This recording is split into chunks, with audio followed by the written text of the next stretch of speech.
आपने देखा होगा हमारा महाकुंभ दिव्य और भव्य बनाने का प्रयास हुआ था और सरकार की पूरी मंशा थी हमारा महाकुंभ दिव्य हो, भव्य हो।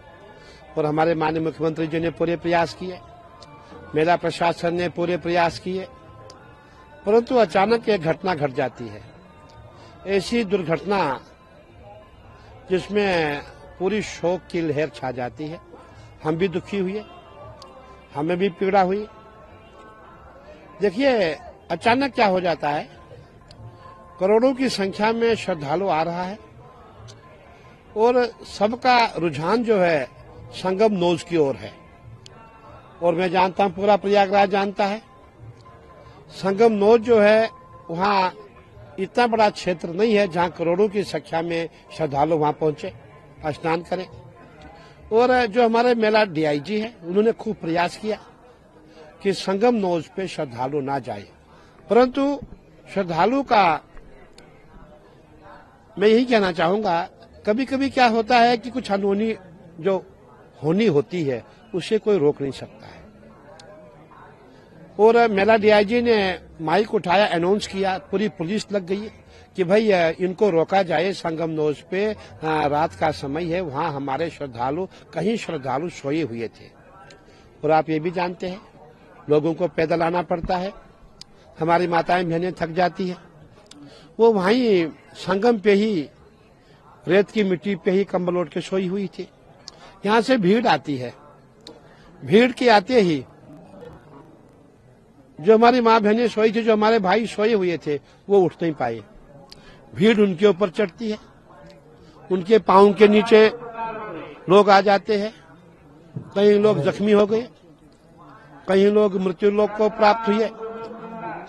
अब लेकिन तब भी पुलिस ने बहुत अच्छा काम किया, तुरंत उन्होंने भीड़ को रोका, तुरंत पूरी बैरिकेटिंग बंद की, क्योंकि उस समय लोगों ने बैरिकेटिंग भी तोड़ दी थी। अब जब बैरिकेटिंग तोड़ के लोग जा रहे हैं, अगर उस समय में पुलिस डंडा चलाती, वो भी अच्छा मैसेज नहीं था, तब भी भगदड़ मचती।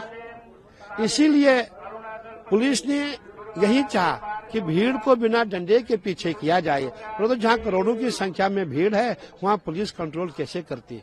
कोई नहीं चाहता ऐसी घटना हो, ऐसी दुर्घटना हो, परंतु अनहोनी को यही मंजूर था। मैं चाहूंगा इसमें किसी का दोष नहीं है।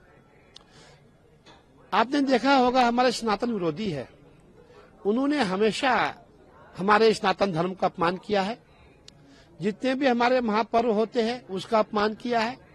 हमारा महाकुंभ था, जितने भी साधु संत हम यहाँ थे, प्रयास किया गया कि महाकुंभ को कैसे फेल किया जाए, महाकुंभ में आए हुए संतों को कैसे बदनाम किया जाए।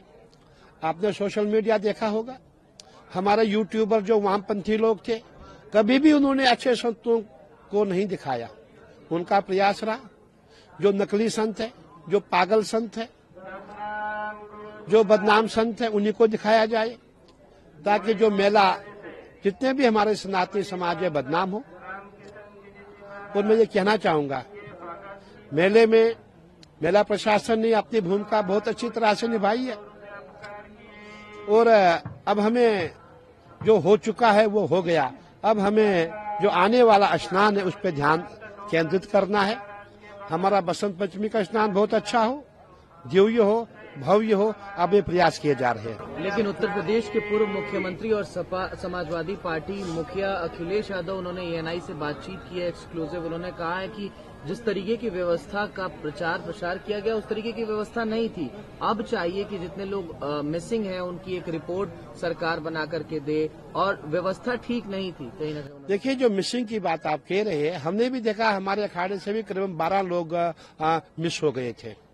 हमने फोन किया, हमने पुलिस को भेजा, वो लोग नहीं मिले, लेकिन वो लोग कल शाम को पुलिस लेकर के हमारे पास लेके आ गई। पुलिस का पूरा प्रयास है, जो भी हम सूचना देते हैं, जो भी हम जानकारी देते हैं, जो जो मिस हुई है उनकी खोज की जा रही है। क्या वो अस्पताल में है, क्या वो किसी और कैंप में है, पूरा खोजा जा रहा है। मैं ये कहना चाहूंगा कि इस समय हमें किसी पे आरोप लगाना उचित नहीं है। हमारा प्रयास यही होना चाहिए, हमारा महाकुंभ अच्छा हो। और जो लोग ये कह रहे हैं, जो आरोप लगा रहे हैं, मेरा ये मानना है, जितना विरोधी पक्ष है, जो सनातन विरोधी है, इन्हीं के कारण इनकी नजर इस मेले पे लग गई। मुझे कहने में कोई संकोच नहीं है, जो हिंदू विरोधी है उनकी नजर हमारे महाकुंभ पे लग गई, इसीलिए ऐसी दुर्घटना घटी है। आपने पहले कहा कि कहीं ना कहीं कोई साजिश। बिल्कुल, देखिए आपने देखा होगा कहीं भी जब महाकुंभ होता है, आपने ऐसे भी देखा होगा कि उस समय कहीं लोग बीच में अनजान बन करके कोई ऐसा कुछ पत्थर मारेंगे जिससे पूरी जितनी भीड़ है सब तितर बितर हो जाए, धक्का मुक्की हो जाए। इसलिए ये भी जांच का विषय है कि अगर हो सकता है किसी की साजिश हो, इसीलिए जो कमेटी का गठन हुआ है बहुत अच्छा हुआ है और कमेटी अपना काम करे। और मैं समझता हूं कि बहुत जरूरी है कि अगर किसी के द्वारा ऐसा हुआ हो उसको सामने लाया जाए। उत्तर प्रदेश के मुख्यमंत्री योगी आदित्यनाथ कल मीडिया से बातचीत करने के दौरान वो भावुक हो गए। उसके बाद उन्होंने बताया कि घटना किस तरीके से हुई, कितने लोग घायल हुए, कितने लोग अब हमारे बीच में नहीं थे। उन्होंने कहीं न कहीं प्रशासन के बारे में बताया कि प्रशासन किस तरीके से मौके पर मौजूद है और काम कर रही है। बिल्कुल आपने सही कहा, हमने भी खुद योगी जी को सुना, हमें भी दुख हुआ। जो उनकी पीड़ा है हमें भी पीड़ा है, सबको पीड़ा, पूरे देश को पीड़ा है। योगी जी रोने लग गए थे क्योंकि योगी जी का हृदय बहुत निर्मल है। और योगी जी ने ये भी कहा कि जितने भी हमारे जो भी मेले में आए थे, जिनकी मृत्यु हुई है, उनको 25-25 लाख दिया जाए। अब हमारा मानना है कि जांच तो होगी, अवश्य होगी, लेकिन हमें ये भी देखना है कि जो आगे जो बचे हुए हमारे कुछ दिन है, कुछ शेष दिन है, कुछ हमारा जो महाकुंभ है, हमें उस पर ध्यान देना चाहिए। और हम ही प्रयास करेंगे बसंत पंचमी का स्नान बहुत अच्छा हो, और सरकार का भी प्रयास है, हमारा प्रयास है। मैं कल की बात आपको कहने जा रहा हूं। जब हम कल स्नान में जा रहे थे, मैंने उस समय देखा सरकार ने बहुत सुंदर व्यवस्था बनाई थी। जो भी हमारे अखाड़ों के स्नान होते हैं, हमारे साथ लाखों की संख्या में श्रद्धालु होते हैं, संत महात्मा नागा सभी हमारे साथ होती है, माताएं बहनें हमारे साथ होती है।